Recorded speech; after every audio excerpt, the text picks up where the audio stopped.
I believe that the fatal shooting of Robert White, who was an unarmed man walking in his neighborhood, was part of a pattern of racial profiling by a Montgomery County police officer. More than 200 people arrived at Kennedy High School in Wheaton to air their grievances against Montgomery County Police. Dozens of people stood up to tell Montgomery County Executive Mark Elrich and County Councilmember Will Jawando where police have fallen short. The session was called to collect concerns as Elrich decides whom he'll nominate for police chief, replacing Tom Manger, who retired. This is a critically important job.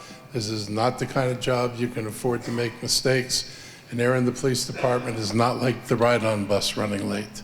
So I take this really seriously. And what's clear is that depending on who you are and what you look like, law enforcement happens differently to you based on your race, your immigrant status, where you are. And so we're going to hear from you directly and hear these stories, but know that we know that and we have work to do.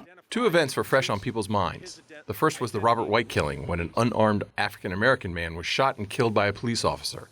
Next week will be the one-year anniversary. The second was the treatment of African-American men who were questioned outside a White Oak McDonald's while they waited for a ride to work. An officer used the N-word during the questioning.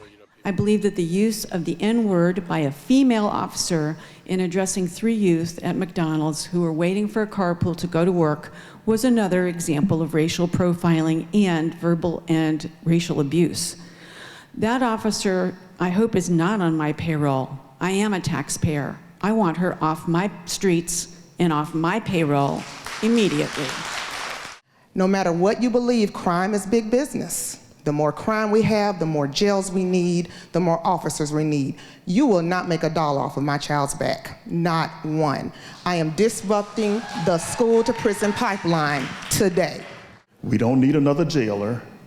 We don't need a warden. We need a humanitarian that understands the law.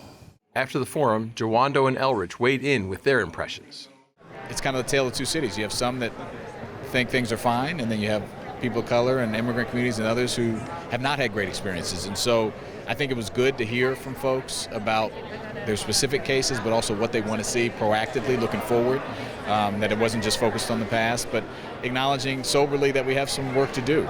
Do you think there's one person who's going to be able to fit the bill for all the things that people want out of a new police chief?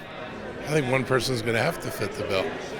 I mean, it's a police chief. I mean, what you do in any situation is that's who the chief puts around them. You know, no one person runs a department. Department's run by, somebody who tries to provide direction, and then other people carry out the direction. Reporting in Wheaton, this is Doug Tallman for My MC Media.